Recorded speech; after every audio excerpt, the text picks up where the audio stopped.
hoặc là ban quản lý không có được tốt ý, thì mình sẽ cảm thấy rất là khó chịu mọi người ạ. Mua nhà mà mình xác định ở lâu dài thì bọn mình sẽ mua những căn chung cư nào mà đã thành hình, đã đi vào hoạt động, đã có sổ. Thực ra cái quan trọng là không phải là tài chính như thế nào, mà là giải quyết cái vấn đề tài chính như thế nào. Hay là kiểu như là anh chị có bao giờ kiểu như có mâu thuẫn gì trong gia đình không? Có chứ mọi người, cái này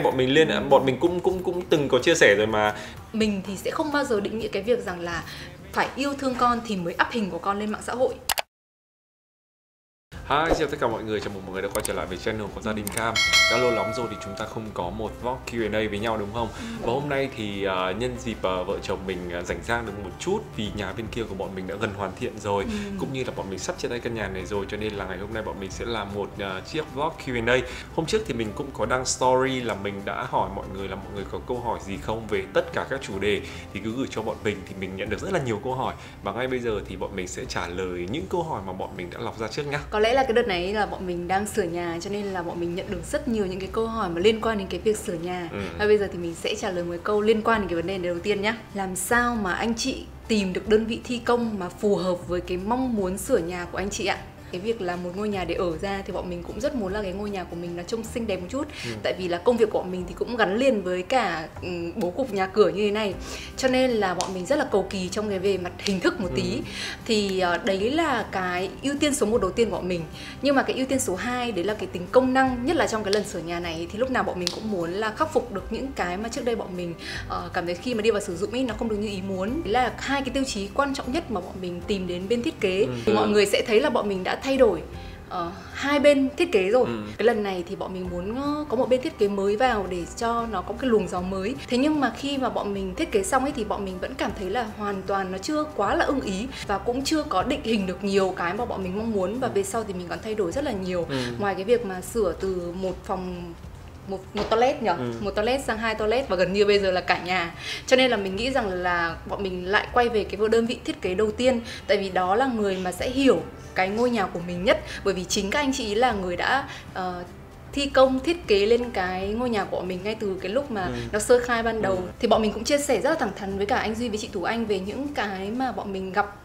bất tiện trong cái lần sửa nhà đầu tiên và bây giờ thì muốn khắc phục cái gì. Và rất là may là kiểu hai bên thì đã hiểu ý nhau cũng như là hiểu được cái style mong muốn của nhau như thế nào, cho nên là chỉ cần khi mà ra cái bản thiết kế lần đầu tiên thôi thì mình cũng vẫn cảm thấy là nó rất là phù hợp với những cái gì mà mình mong muốn. Quan trọng nhất đấy là mình sẽ phải tìm được một cái bên thiết kế mà họ có cùng cái vibe với mình ấy, thì mình sẽ rất là dễ nói chuyện và mình sẽ dễ mô tả cho họ cái mong muốn của mình. Đó là cái điều mà rất là dễ. Các bạn biết đấy là khi mà sửa nhà ấy, thì những bên thi công thiết kế mà khi mà họ tư vấn ấy, thì đôi khi là chúng ta nghe cái gì chúng ta cũng rất là dễ bị thuyết phục đấy, nhưng mà các bạn cũng phải có một cái gọi là một cái mong muốn, cái sở thích riêng của các bạn, từ đấy thì bạn truyền đạt lại với cả bên thiết kế, thì để họ nắm được cái yếu tố đó thì chúng ta mới tìm được cái bên thiết kế phù hợp. Với mỗi kiến trúc sư thì họ sẽ có những cái thế mạnh khác nhau. Ví dụ có những người thì chuyên làm nhà kiểu cổ điển này, rồi bán cổ điển này, rồi hiện đại này, rồi minimal, nói chung là tùy vào cái thế mạnh của kiến trúc sư đó nữa. Những cái sản phẩm của anh Duy và chị Tú Anh rồi thì bọn mình cảm thấy rằng là ở đây là những cái người mà họ có thể là họ sẽ dễ hiểu được cái mong muốn của mình nhất, cho nên là bọn mình làm cùng. Cũng phải có lý do để bọn mình tìm một bên thiết kế mới, tại vì là sau mấy năm sử dụng ấy thì mình thấy rằng là ở cái lần thiết kế nhà trước thì tất nhiên là có những cái điểm mà bọn mình cảm thấy cũng vẫn chưa ưng, hoặc hay là kiểu như là cái chất lượng mà cũng không như bọn mình kỳ vọng ấy. Khi mà ở lần làm nhà thứ hai này thì bọn mình đã ngồi xuống nói chuyện với cả anh Duy với cả chị Tú Anh, bảo đó sau khoảng thời gian sử dụng em thấy có cái này bất cập, cái kia bất cập, cái này không được như ý, kia không được như ý. Thế là hai bên cũng đã ngồi kiểu mà trao đổi với nhau để tìm đến một cái phương án. Mình nghĩ rằng là kiến trúc sư họ cũng sẽ rất là đón nhận những cái feedback từ phía chủ nhà. Tất nhiên rằng là phải qua rất nhiều lần sửa nhà thì mới càng ngày càng rút ra được nhiều thứ. Đó, bọn mình vẫn chưa phải là những master trong cái lĩnh vực là đi tìm bên thiết kế hay sửa nhà đâu, nhưng mà bọn mình nghĩ rằng là quan trọng nhất là khi mà mình làm cái gì thì mình cũng cùng tham gia với cả bên thiết kế, chia sẻ, hai bên cùng chia sẻ thì mới có được một cái kết quả tốt nhất được. Mình sẽ gắn cái tên của bên đơn vị thi công cũng như là bên đơn vị thiết kế của nhà mình đợt này cho mọi người có thể tham khảo nếu mà mọi người có nhu cầu nha. Có một câu hỏi nữa mà mình cũng thấy mọi người hỏi rất là nhiều, nhưng mà chắc là mình sẽ tóm tắt ý chung chung của những cái câu hỏi này để bọn mình trả lời nhá. Đấy là mọi người hỏi mình rất là nhiều là tại sao mình không quyết định là mình xuống nhà mặt đất hoặc là sang một cái ngôi nhà rộng hơn mà lại sửa cái ngôi nhà này. Anh thì anh nghĩ rằng là thế này, tất nhiên là mỗi chúng ta thì đều có một cái cuộc sống cũng như là có một cái môi trường khác nhau, cho nên là đôi khi thì cái nhu cầu cũng như là cái sở thích của bọn mình thì mọi người sẽ không thể nào mà hiểu hết ra được, cho nên là đây sẽ là một cái nguồn để mà mọi người có thể tham khảo. Nếu mà những bạn nào, những gia đình nào mà đang trong cái hoàn cảnh giống như cả gia đình mình, nói đến việc là tại sao mà bọn mình không chuyển xuống dưới nhà mặt đất mà lại vẫn ở chung cư. Tại vì thứ nhất ấy, là bây giờ là số lượng thành viên nhà mình rất ít. Mọi người thấy đấy, là có 2 vợ chồng mình và có thêm bạn Cam. Bên cạnh đấy thì mọi người cũng biết là vợ chồng mình rất là hay đi công tác, cho nên là khi mà bọn mình đi công tác như vậy thì bạn Cam sẽ ở với ông bà, và mình nghĩ rằng là một trong những cái yếu tố tiên quyết để bọn mình vẫn ở nhà chung cư đấy là cái sự an toàn của nhà chung cư. Nếu mà những bạn nào mà đã ở chung cư rồi thì đều biết rằng là nhà chung cư thì sẽ có bảo vệ này.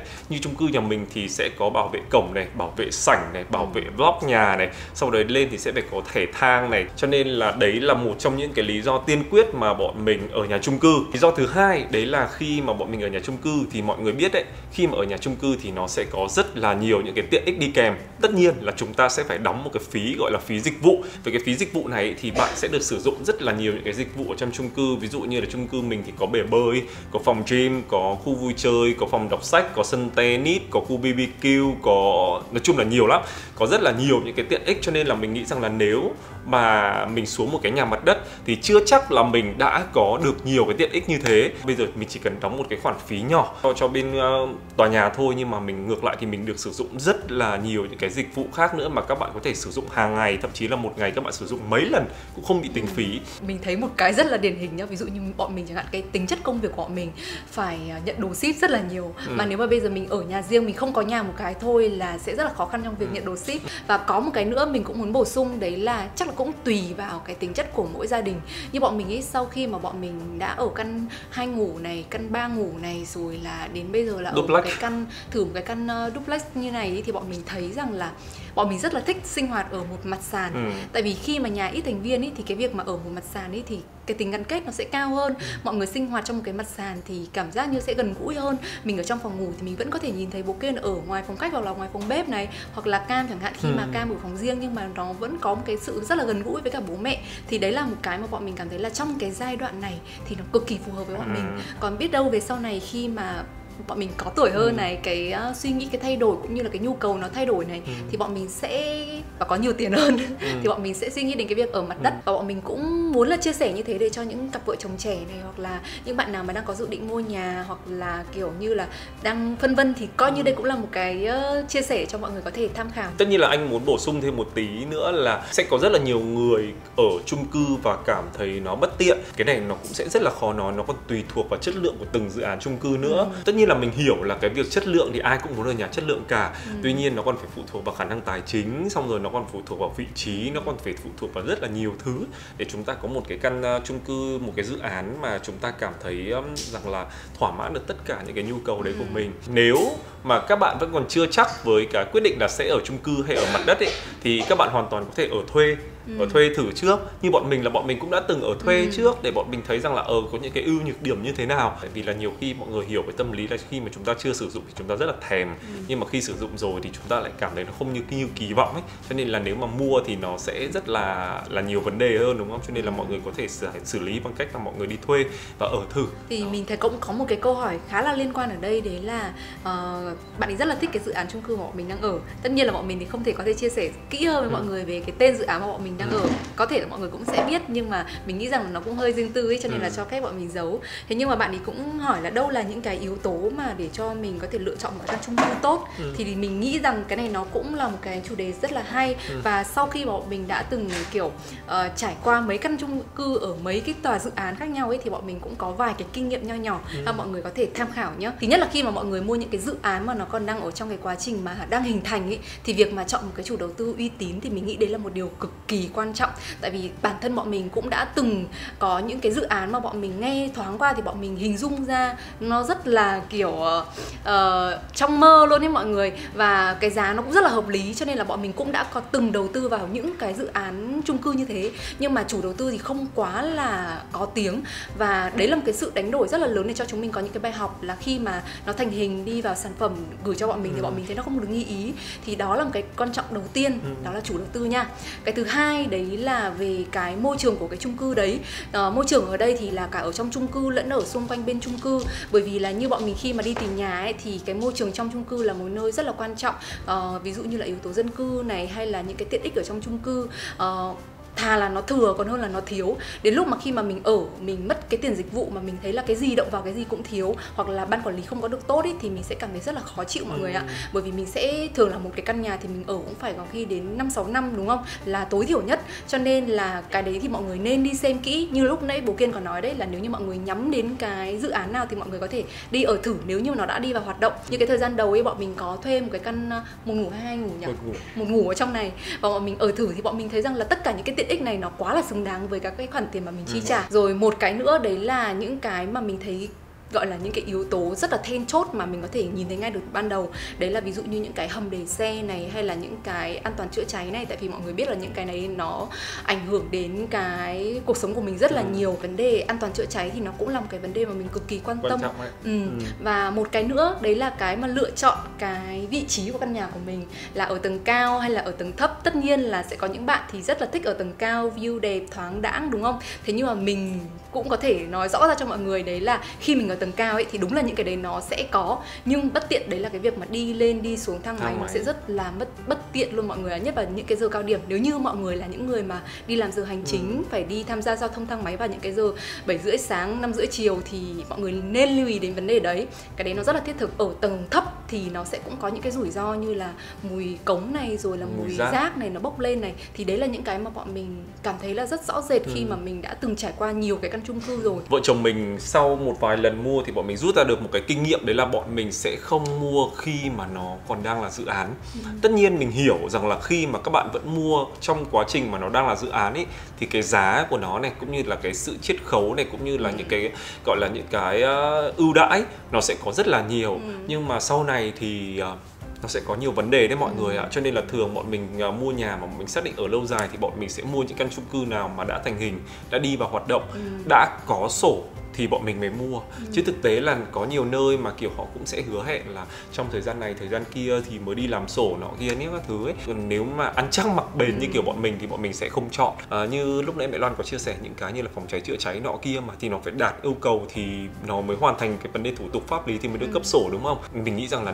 nên mua nhà khi mà đã có sổ, cũng như là kiểu đã đi vào hoạt động, đi vào sử dụng rồi. Lúc nãy thì mình có nói đến các cái yếu tố môi trường bên ngoài, thì mình cũng muốn bổ sung đấy là cái đấy nó cũng khá là quan trọng nha mọi người. Thứ nhất đấy là về giao thông đi lại, nó phải thuận tiện, ít nhất là cũng phải có 2-3 hướng đường để mình có thể đi, trừ những cái lúc mà tắc hướng này thì mình có hướng đi kia đấy. Rồi là những cái quán xá xung quanh này, quán ăn uống, thực sự những cái đấy nó rất là quan trọng. Hồi đầu á bọn mình hay có một cái suy nghĩ là chỉ cần trong cái căn nhà của mình nó tiện nghi này, nó đẹp đẽ là mình sẽ rất thích. Thế nhưng mà khi mà mình có con rồi thì mình mới thấy rằng là những cái tiện ích xung quanh như là trường học, bệnh viện, chợ là những cái mà rất cần thiết. Thì đấy là 3 cái mà mọi người nên lưu ý khi mà mọi người chọn cái vị trí chung cư mà mọi người định thuê hay định mua nhá. Rồi từ nãy đến giờ thì đã là những câu hỏi mà liên quan đến việc nhà cửa rồi. Bây giờ cũng là liên quan đến nhà nhưng mà là đến yếu tố con người. Là anh chị làm như thế, làm cách nào để có thể dung hòa được với nhau khi mà cả hai có mâu thuẫn, sẽ giải quyết vấn đề đấy như thế nào ạ? Có rất là nhiều bạn hỏi mình những câu hỏi mà mình thấy nó hơi ngô nghê một chút. Đấy là anh chị có bao giờ cãi nhau không? Hay là kiểu như là anh chị có bao giờ kiểu như có mâu thuẫn gì trong gia đình không? Có chứ mọi người. Cái này bọn mình cũng từng có chia sẻ rồi mà. Nếu mọi người xem những cái Q&A trước ấy, thì mọi người cũng sẽ thấy bọn mình cũng rất là thẳng thắn trả lời về cái vấn đề mâu thuẫn trong gia đình, hay là cãi vã, hay là kiểu như là gọi là những cái vấn đề tranh luận xung đột thì trong gia đình. Tại vì mình nghĩ rằng là đấy là một cái vấn đề chắc chắn không thể tránh khỏi trong gia đình, và đấy, và kiểu như là người với nhau mà mọi người đâu thể có thể lúc nào cũng êm đềm trôi tà mãi đó. Cho nên là mình nghĩ rằng là đấy là một cái vấn đề rất là bình thường. Mọi người biết không, đấy là bọn mình cũng vừa mới kỷ niệm 9 năm ngày cưới và 10 năm yêu nhau. Nói chung là đã đồng hành với nhau một chặng khá là dài rồi, và bọn mình tin rằng là những cái mà bọn mình trải qua thì nó cũng có khá là nhiều những cái bài học, và cũng có khá là nhiều những cái cung bậc cảm xúc. Thay vì việc là mình kỳ vọng là hai con người có thể hòa trộn thành một, thì mình sẽ tôn trọng từng cá thể một. Ví dụ như mình rất là tôn trọng những cái gì riêng tư, hoặc là những cái gì là quan điểm của bố Kiên, và ngược lại thì bố Kiên cũng như thế. Tôn trọng ở đây không phải là mình bảo sao nghe vậy, hoặc là người kia cũng thế, nhưng mà mình cần có một cái sự lắng nghe. Ai cũng sẽ có một cái sở thích riêng, ai cũng sẽ có những cái ưu nhược điểm riêng, có những cái thói hư tật xấu, đúng không? Và mình không thể nào mà mình bắt người ta khi mà đến với mình sẽ là một cái phiên bản hoàn hảo được, đúng không? Nhưng mà thay vì việc là mình cứ chăm vào những cái điều mà mình chưa hài lòng, thì mình hãy cố gắng tập trung vào những cái ưu điểm của họ, và sẽ kiểu thẳng thắn với những cái mà mình chưa hài lòng và hai bên cùng góp ý rồi chia sẻ, thì mình nghĩ là điều đấy nó sẽ tốt hơn là cái việc là lúc nào mình cũng chỉ tập trung vào những cái thói hư tật xấu của nhau. Tất nhiên mình hiểu là trong cái lúc mà chúng ta đang cáu giận hay là chúng ta đang bực tức, chúng ta rất là khó có thể ngồi một cách bình tĩnh để nghe người kia nói và rồi bắt mình phải hiểu hay là như thế nào. Mình nghĩ rằng là điều đấy nó rất là khó. Phải làm tư tưởng với bản thân trước, đấy là mục đích cuối cùng của cái mâu thuẫn này chúng ta muốn là gì. Nghe thì mọi người có thể bảo ui rồi nghe nói này thì nghe dễ thôi, chứ lúc đấy đang cáu giận bực tức ra rồi thì làm sao mà ngồi phân tích được đâu. Đấy chính là cái nguyên nhân đấy mọi người ạ. Chúng ta cáu lên và chúng ta không lắng nghe, chúng ta không tiếp nhận, chúng ta không tiếp thu bất kỳ một cái gì từ bên ngoài vào ấy, như thế thì cái vấn đề mâu thuẫn nó sẽ không bao giờ có thể được giải quyết cả mọi người ạ. Nói chung là khi mà mình sống với nhau hàng ngày và mình đã dần dần chứng minh cũng như là thể hiện được cái tấm lòng của mình cho đối phương rồi ấy, thì tất nhiên là những cái lúc mà mình nóng giận thì có thể những cái đấy nó sẽ bị lu mờ rất là nhanh, nhưng mà thường những cái khoảnh khắc nóng giận đấy thì không bao giờ nó sẽ kiểu như kéo dài cả, đúng không? Cho nên là lúc mà chúng ta bình tĩnh lại thì chúng ta có thể suy xét vấn đề, và lúc nào ấy thì mình cũng sẽ có một câu châm ngôn lúc mà mình giận ấy, thì mình nghĩ là khi mà mình cáu quá thì mình sẽ không nói cái gì, giận quá, cáu quá thì nhiều khi sẽ nói những cái câu mà nó bị lỡn kiểu gây sát thương, gọi là gì nhỉ, giận quá mất khôn ấy. Đó, tin rằng là cứ phải có những cái lần mà hơi nặng lời với nhau một tí, giận hờn nhau lâu lâu một tí sự thì xung đột mình mới có những cái bài học. Ví dụ như có một lần bố Kiên đi Anh, thế xong rồi hôm đấy khi mà mình ở nhà một mình và mình thấy rất là buồn mọi người ạ, và mình nhận ra rằng là kiểu khi mà bọn mình suốt ngày đi cùng nhau rồi là ở nhà cùng nhau thì mình sẽ không phải là mình không trân trọng, nhưng mà mình quá là quen thuộc cái điều đấy rồi. Nhưng mà đến khi mà mình không ở cạnh nhau thì mình mới thấy rằng là khi mà thiếu vắng cái bóng hình của người kia thì mình cảm thấy là cuộc sống của mình nó rất là buồn và rất là trống vắng, và mình sẽ ghim lại cái cảm xúc lúc đấy, để mà những cái lúc mà mình có giận dỗi chồng hay là có những cái mâu thuẫn thì mình sẽ mang cái cảm xúc đấy ra, và mình thấy rằng là mình nói với chồng mình là sau này khi mà mình giận nhau á thì mình hãy nhớ đến cái lúc này là mình rất là nhớ nhau, mình rất là yêu thương nhau và mình luôn làm mọi thứ là vì nhau. Thực ra nghe nó hơi lý thuyết, nhưng mà thực ra cụ thể là những lần mà bọn mình bắt đầu hơi nhen nhóm một tí thôi là ví dụ bố Kiên quay ra cười với một cái kiểu ý là bọn mình kiểu biết là những cái lúc mà bọn mình bắt đầu có mâu thuẫn mà chỉ cần nhìn kiểu trực tiếp nào quay ra đây không nhìn trực tiếp vào mắt nhau thôi, một cái lúc đấy là bọn mình sẽ không nhịn được cười, và chỉ cần một cái nụ cười thôi thì nó đã xóa tan cái bầu không khí căng thẳng. Nói chung rồi. là quan trọng là trong thâm tâm của mỗi người là chúng ta vẫn muốn là sẽ giải quyết cái mâu thuẫn đấy, chứ không phải là để hăm hở để bảo vệ cái quan điểm cá nhân thì chúng ta mới có thể giải quyết được. Thực ra là lần này khi mà bọn mình hỏi thì bọn mình không biết là sao, bọn mình nhận được rất là nhiều những cái câu hỏi cũng liên quan đến vấn đề kiểu giữ mối quan hệ tình cảm yêu đương nhau khi mà bọn mình bước sang năm thứ 10 yêu nhau và năm thứ 9 kết hôn ấy. Thì thực ra mình nghĩ rằng là khi mà mọi người quan tâm nhiều thì bọn mình sẽ chia sẻ thêm về những cái vấn đề này, làm sao mà để yêu lâu như vậy nhưng mà anh chị vẫn luôn có thể duy trì tốt được mối quan hệ và không bị chán đối phương. Lúc nãy thì bọn mình có nói đến cái vấn đề là làm thế nào để trong hôn nhân mình duy trì được cái vấn đề là hòa hợp cũng như là không mâu thuẫn, đúng không? Nhưng mà mình nhá, với cá nhân bọn mình ý, thì bọn mình rất là tách bạch giữa cái vấn đề là hôn nhân với cả tình yêu. Có một lần ý, chồng mình nói với mình là tình yêu thì nó là cảm xúc, và hôn nhân thì nó ngoài cái vấn đề là trong đấy có tình yêu ra thì nó cũng còn có trách nhiệm này, có sự yêu thương này, rồi có rất là nhiều những cái tố chất khác, chứ nó không chỉ có tình yêu. Và mình thấy điều đấy rất là đúng. Và nếu mà chỉ nói đến cái vấn đề về tình yêu thôi thì bọn mình nghĩ rằng là khi mà bọn mình yêu nhau đến bây giờ ấy, thì khi bọn mình nhìn nhau ấy, bọn mình luôn nói là tại sao bây giờ mình cảm thấy mình yêu nhau nhiều hơn là ngày xưa, những năm trước đây. Tại vì có thể là cái tình yêu trước đây của mình ấy, nó vẫn còn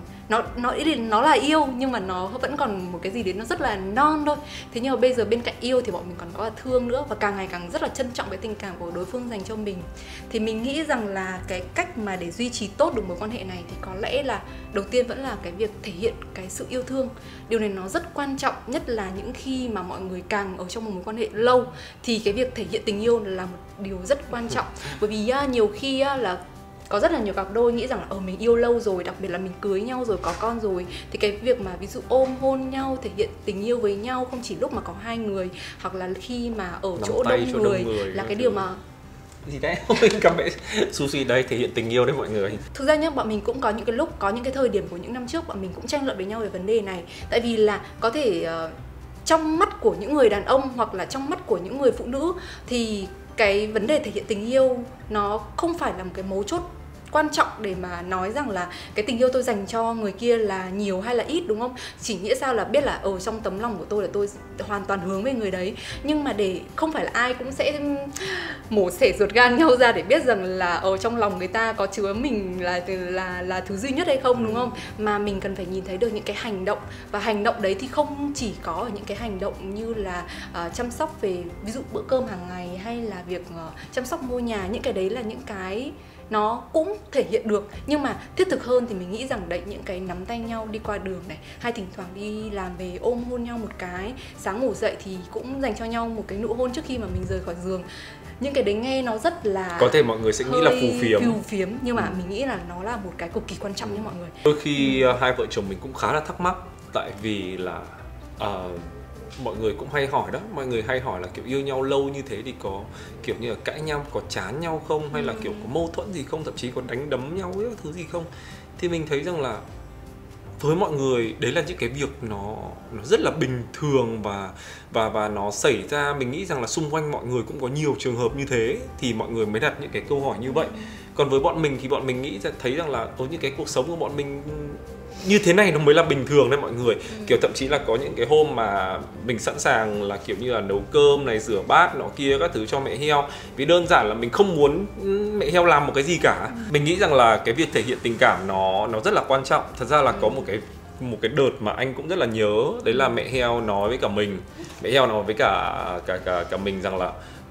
thật ra là đôi khi mẹ heo không cần là kiểu như là mình lúc nào cũng kiểu một tuần 7 bữa cơm nấu cho mình, mà đôi khi là chỉ cần kiểu có một cái lời nói là kiểu như là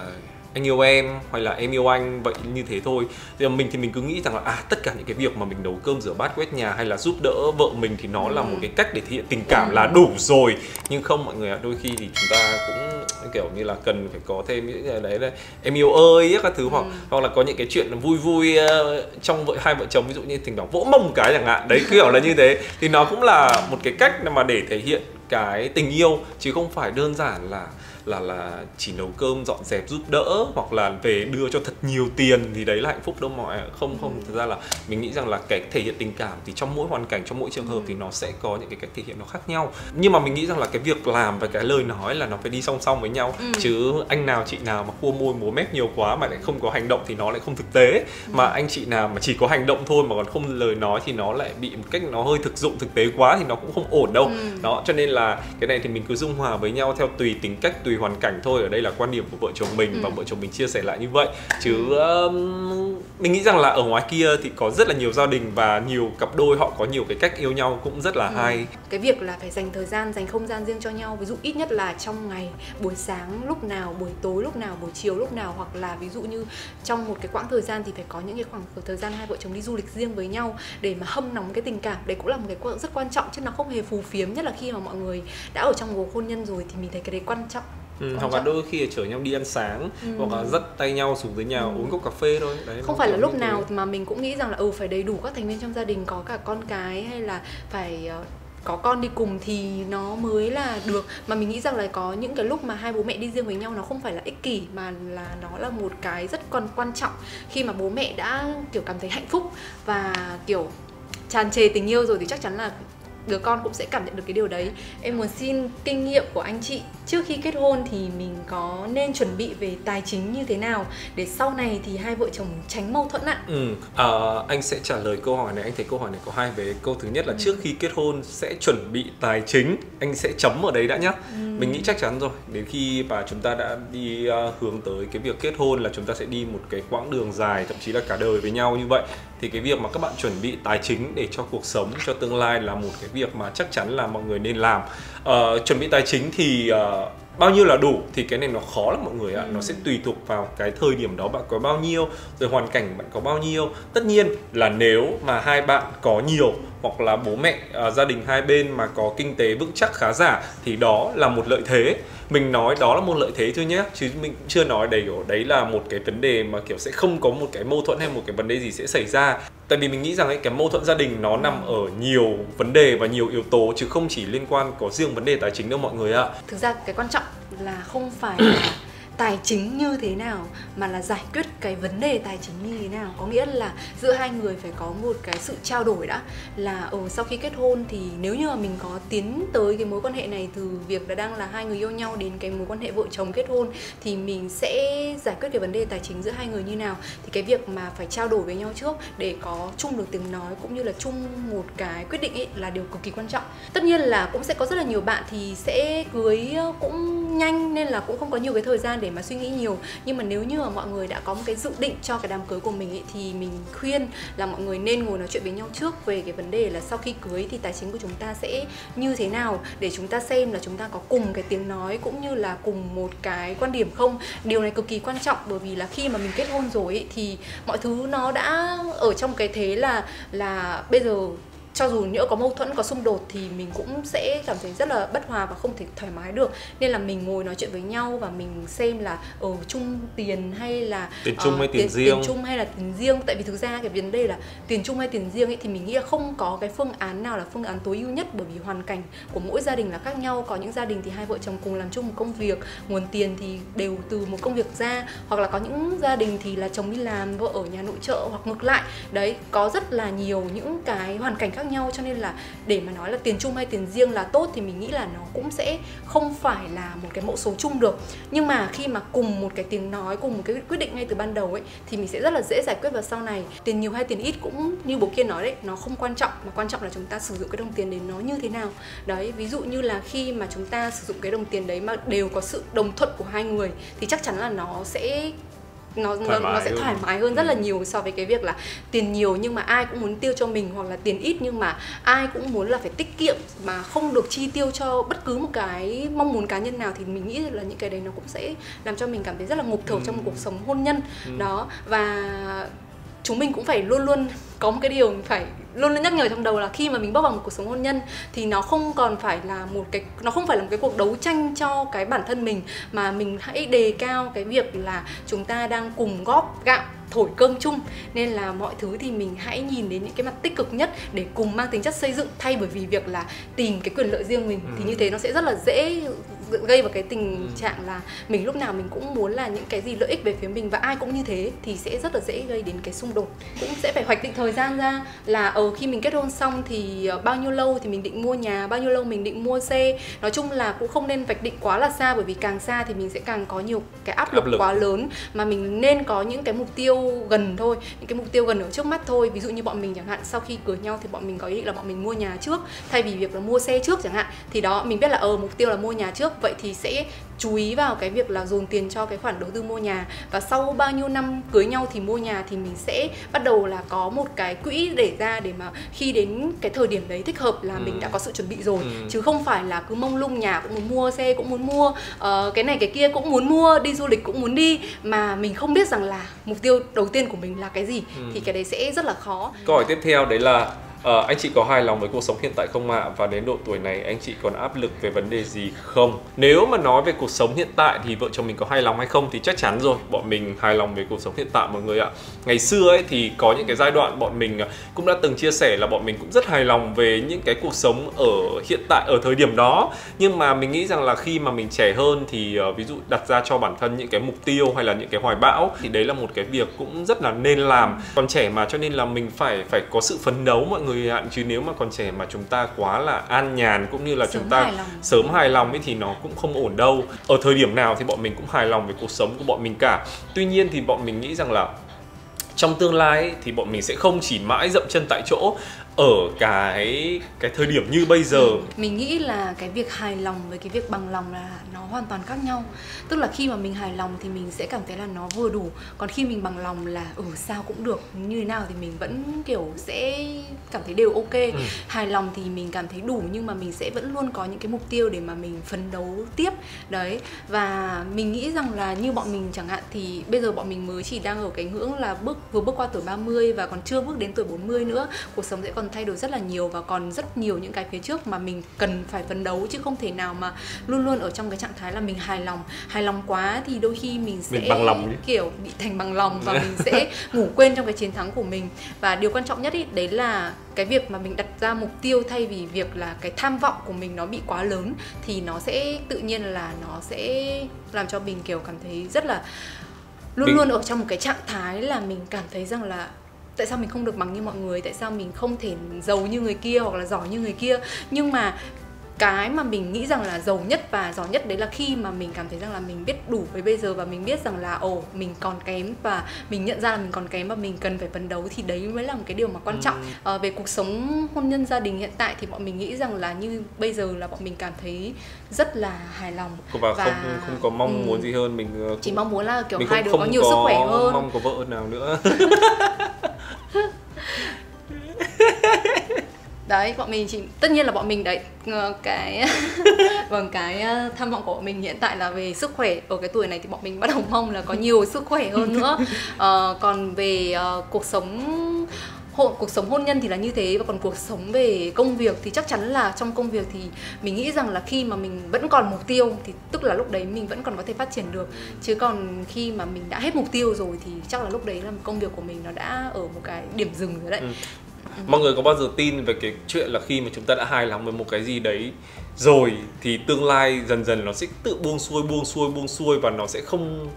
còn ở cái thời điểm như mọi người hài lòng nữa không? Nó sẽ trở nên gọi là bị tụt đi ấy. Đấy, cho nên là vợ chồng mình thì luôn luôn cố gắng là kiểu hoàn thiện bản thân. Có thể là ở thời điểm tới bọn mình sẽ làm những cái khác, bọn mình học thêm về ngôn ngữ, học thêm về kiểu như cái kỹ năng, mình học thêm về làm bánh mẹ heo, học thêm về kiểu như là thiết kế nọ kia nữa. Nói chung là bọn mình có nhiều thứ để mà bọn mình kiểu cố gắng tiếp tục lắm mọi người ạ. Bên cạnh đấy câu hỏi của bạn thì bạn bảo là ở độ tuổi này anh chị còn có áp lực về vấn đề gì không? Thì như mẹ heo lúc đấy cũng có nói lướt qua đi. Bắt đầu đến độ tuổi này thì bọn mình có hai cái áp lực chính, nhưng mà nó không phải là từ phía bọn mình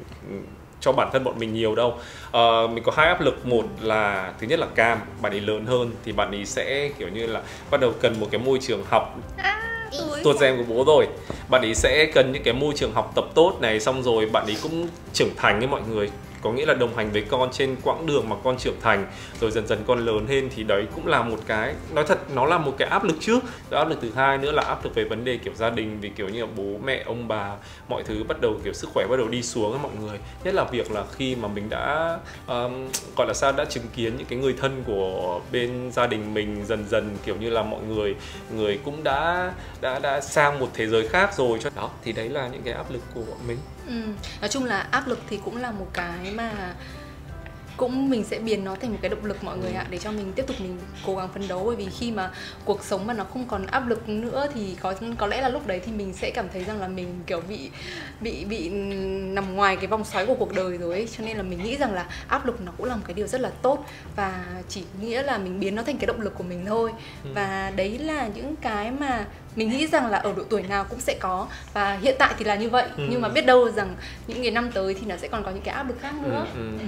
Câu hỏi tiếp theo là một câu hỏi dành cho mẹ Loan. Bí quyết nào giúp chị Loan luôn điềm đạm nhẹ nhàng trong mọi tình huống về ạ? Love you. Cực kỳ cười anh. Thực ra cái này anh trả lời hợp vợ hơn vợ đấy. Không, anh có nghĩa là nó nằm ở vấn đề tính cách rồi. Nhưng mà thực ra là điềm đạm hay là nằm ở horoscope.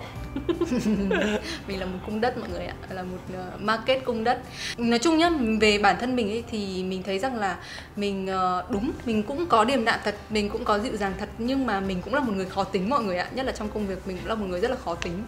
Nên là nếu mà để nói rằng là trong mọi hoàn cảnh mình đều luôn điềm đạm và dịu dàng thì nó cũng không hoàn toàn đâu. Nhất là khi mà mình làm việc thì mình khá là khó tính. Nhưng mà mình nghĩ rằng là cho dù là ở cái thời điểm căng thẳng nhất thì mình vẫn dùng cái sự điềm đạm của mình để giải quyết vấn đề, chứ không phải là sồn sồn lên. Đấy là cái mà mình luôn cố gắng nhắc nhở bản thân cái điều đấy, và nó tạo thành một cái nó có sẵn ở trong người rồi, chứ mình cũng không cố gắng là gồng. Nhưng mà mình vẫn thấy rằng đấy cũng là một cái ưu điểm lớn của mình. Khi mà mình đã làm việc với rất là nhiều con người thì mình vẫn thấy rằng cái mà mình đọc lại được với mọi người đấy là cái việc là họ làm việc với mình, cho dù là mình có những lúc mình khó, nhưng mà mình vẫn giữ được một cái mối hòa khí để cho họ vẫn cảm thấy rằng là có sự tôn trọng với mình, thì đấy là cái điều mà mình cảm thấy rằng là khi mà mình nhận ra là nó tốt thì mình sẽ cố gắng mình trau dồi và mình tiếp tục mình phát huy, cũng như là mình luôn luôn nhắc nhở bản thân mình là khi mà mình làm cái gì đấy thì mình cũng sẽ cần phải cái sự bình tĩnh là điều quan trọng nhất, chứ khi mà mình rối rắm lên hoặc là khi mình nóng tính lên thì nó không có giải quyết được cái gì cả. Nhưng mà cá nhân mình thì mình nghĩ rằng là trong tùy từng chuyện và trong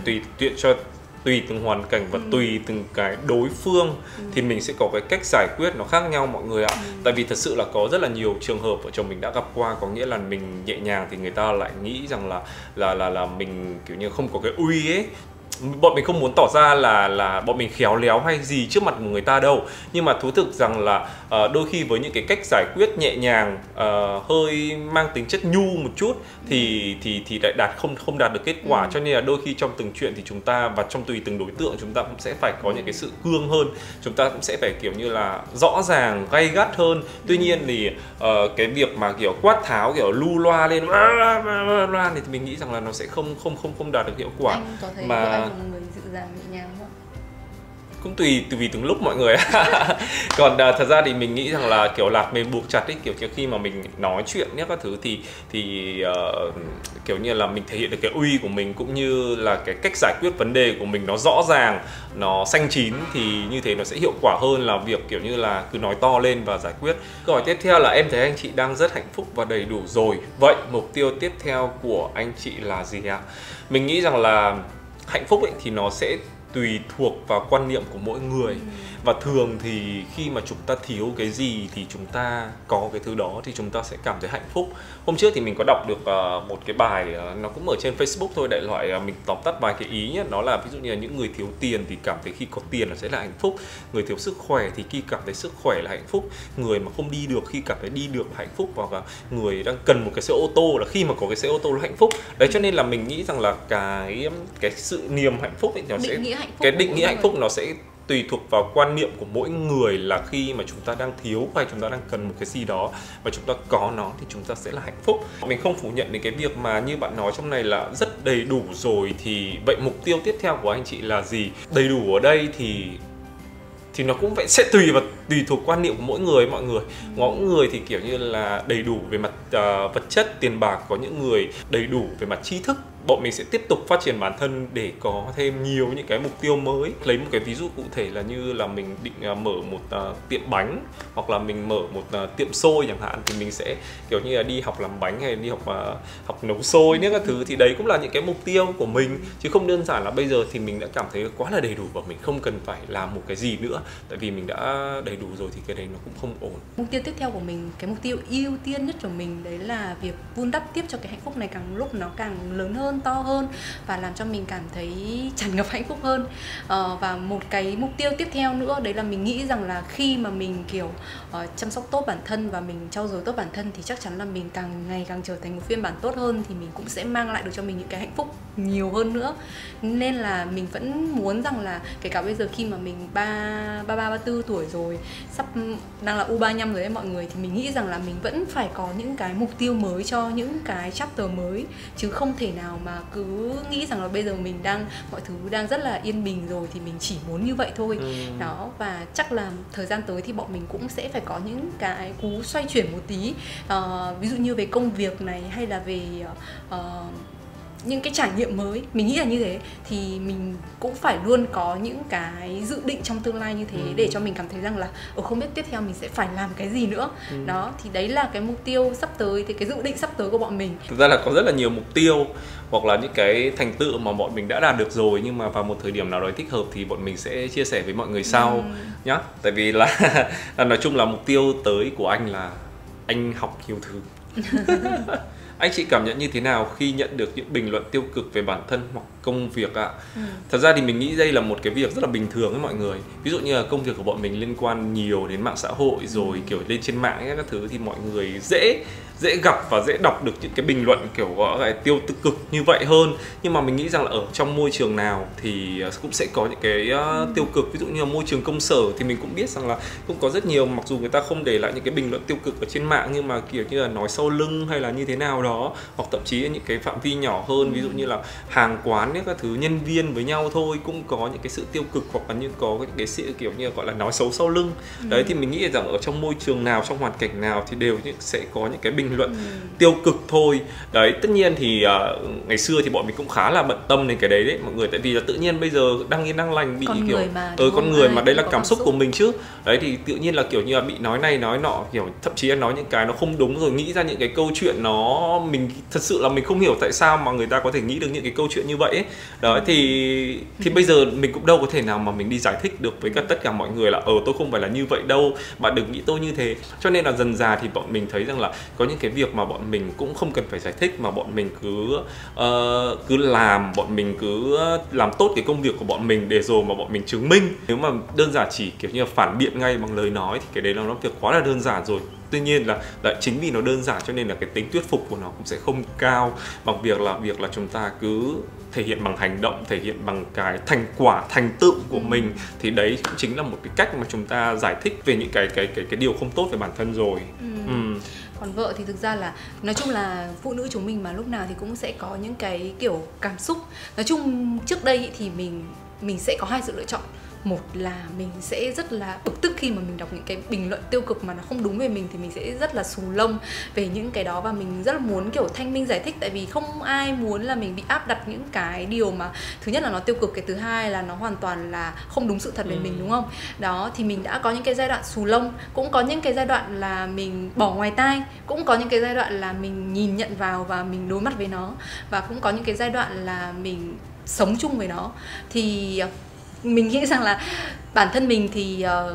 khi mình là một người phụ nữ, chưa nói đến việc là mình có người là có sức ảnh hưởng, hay là cái công việc của mình là một cái công việc mà nó gắn liền với những cái khen chê của mọi người, thì mình nghĩ rằng là con người mà ai cũng sẽ có cảm xúc. Đấy, như bố Kê nói, môi trường nào cũng có. Nhưng mà khi mà mình nhìn kiểu bao quát toàn cảnh hơn, và mình nhận ra rằng là không phải chỉ có một mình phải gánh cái búa rìu dư luận, mà tất cả mọi người trong cuộc sống đều như vậy, chỉ là hình thức nào thôi, thì mình sẽ nhẹ nhàng đón nhận nó hơn, và mình sẽ bình tĩnh để mà mình nhìn nhận những cái bình luận đấy nó có thực tế không, nó có đủ cái sức nặng để mà làm cho mình kiểu bị đè bẹp không, hay là mình chỉ nên nhìn vào nó và mình nhận ra rằng là nếu như nó từ cái khía cạnh mà trong đấy nó có cái gì đấy để cho mình bài học thì mình lấy ra, còn cái gì mà không liên quan đến mình thì thôi mình gạt ra và mình bão hòa nó đi thôi. Chứ còn nếu như mà mình cứ để những cái bình luận đấy ở trong đầu mình ấy, thì thực sự là rồi đến một lúc nào đấy thì cái mục đích của cái bình luận tiêu cực đấy nó đã được mình thực hiện được cái mong muốn của cái bình luận tiêu cực đấy. Thế nên là đến bây giờ thì như mình thì mình sẽ tập cách là mình đón nhận tất cả. Cái điều quan trọng là khi mà mình cảm thấy rằng là mình không có như thế, và cái câu chuyện nó cũng không phải là như vậy, thì và những người quan trọng là những cái người mà trực tiếp ảnh hưởng đến mình, như là người thân này, bạn bè, đồng nghiệp này, họ biết được điều đấy, đấy là cái điều quan trọng nhất. Chứ còn thực ra là những cái người mà người ta đã có mục đích là người ta không có muốn tìm hiểu sự thật về mình, thì thực sự là sự thật của mình với người ta nó cũng như là nước lã thôi, không quan trọng đâu. Cho nên là và có đến một lúc mà khi mà mình kiểu đủ,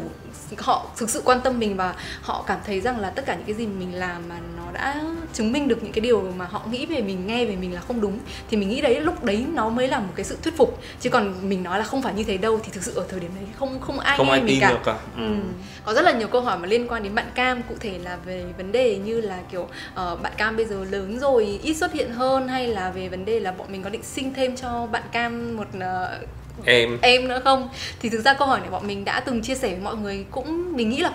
cũng có đâu đó khá nhiều lần rồi đấy, nhưng mà không phải, mình nghĩ là cũng không phải là ai cũng sẽ xem hết tất cả những cái vlog của bọn mình, hoặc là xem hết tất cả các nền tảng của bọn mình. Nên là hôm nay thì bọn mình cũng sẽ trả lời cái câu hỏi này, chắc đây sẽ là câu hỏi cuối cùng rồi đó.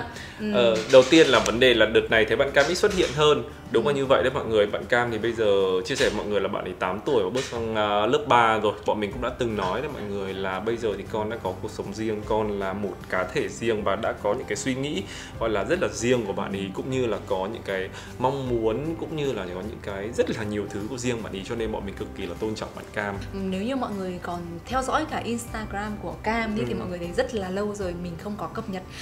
Có một cái thời điểm ấy khi mà mình chụp một tấm hình của Cam ấy thì cho Cam xem cái tấm hình đấy, đấy. Xong Cam hỏi mình là mẹ có định up cái tấm hình này lên mạng không? Thì chính cái thời điểm đấy là mình nhận ra rằng là lúc này là con mình cũng đã bắt đầu có những cái tư duy về việc là hình ảnh cá nhân của mình rồi, và cũng đã bắt đầu thấy được là cái khoảnh khắc nào là cái khoảnh khắc mà con thấy xinh, hay khoảnh khắc nào con cảm thấy không thích, hoặc là có muốn mọi người nhìn thấy hay không, chứ không phải cứ bố mẹ nhìn thấy đáng yêu hay mọi người nhìn thấy đáng yêu thì là khoảnh khắc đấy đáng phải chia sẻ. Nhưng mà điều đấy nó không đồng nghĩa với cái việc là mình không hay chụp ảnh con hay như thế nào. Trong điện thoại mình thì có rất là nhiều những cái khoảnh khắc của Cam, nhưng mà mình nghĩ rằng là nếu như mà mình nghĩ nó là một cái cách để lưu lại kỷ niệm thì mình có thể là lưu bằng rất nhiều hình thức, chứ cũng không nhất thiết là phải up lên mạng. Khi mà bọn mình ở trong công việc này thì bọn mình cũng hiểu được rằng là cái yếu tố hai mặt khi là một người mà có sự nổi tiếng một chút xíu ở trên mạng thì nó vừa có những cái tích cực nhưng cũng vừa có những cái tiêu cực. Nên bọn mình quyết định là sẽ hạn chế chia sẻ hình ảnh của Cam. Có một cái điều nữa mà mình cũng muốn chia sẻ, nhưng mà hello Cam, mình sẽ để ở đây, mình sẽ để cái đấy ở đây, mấy cái câu mình định nói ở đây, đấy đại lại là có nghĩa là mình đã gặp phải cái trường hợp như vậy và mình đã nhìn thấy rồi, cho nên là mình nghĩ rằng là ok, có thể là lời nói của họ nó chỉ xuất phát từ cái cảm xúc và cái cảm nhận cá nhân của họ thôi, nhưng mà đôi khi cái lời nói nó lại làm tổn thương đến một người khác nữa. Và cái việc mà kiểu như là làm tổn thương hay không này thì mình phải hoàn toàn là người có thể kiểm soát được nó, cho nên đấy cũng là một trong những cái lý do mà bọn mình hạn chế chia sẻ nhiều hơn. Bây giờ thì có rất là nhiều bậc bố mẹ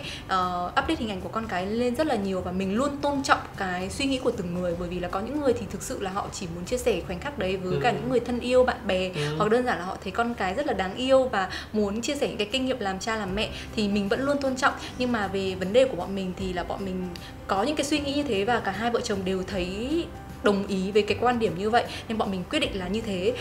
Đấy là cái sự lựa chọn của bọn mình, và mình thì sẽ không bao giờ định nghĩa cái việc rằng là phải yêu thương con thì mới up hình của con lên mạng xã hội. Khi mà bọn mình đã quyết định như thế thì bọn mình vẫn cũng phải có cái sự đồng ý của bạn Cam nữa. Mặc dù là ở cái độ tuổi này thì bạn Cam bắt đầu bạn ấy thích được lên video hơn đấy chứ. Tại vì khi bạn đi học thì có bạn bè xem này. Có một lần mình đọc ở trên page của gia đình Cam đấy là dạo này mẹ heo không thấy up hình của Cam nữa rồi, không còn thấy kiểu, ý là không còn có cái kiểu thể hiện cái sự quan tâm yêu thương. Mình lúc mà mình đọc cái đấy thì mình kiểu buồn cười rất là kiểu tại sao lại như thế? Tại sao mọi người có thể đánh giá cái việc mọi thứ, cái cảm xúc cũng như cuộc sống của người khác ở trên chỉ là qua mạng xã hội thôi được? Bởi vì là nếu mà chỉ có up ở trên mạng xã hội thôi thì thực ra nó rất là đơn giản để mà mình có thể làm một bức tranh rất muôn màu ở trên đấy. Nhưng mà cái quan trọng là trong cái cuộc sống thực tế và cái suy nghĩ của mình dành cho Cam, nó sẽ hơi, có thể là nó sẽ hơi khác số đông một chút xíu. Và khi mà mình cảm thấy là đấy là cái điều đúng đắn mà mình có thể dành cho con mình được thì mình hài lòng với điều đó. Thật ra sẽ không có cái nào nó gọi là đúng tuyệt đối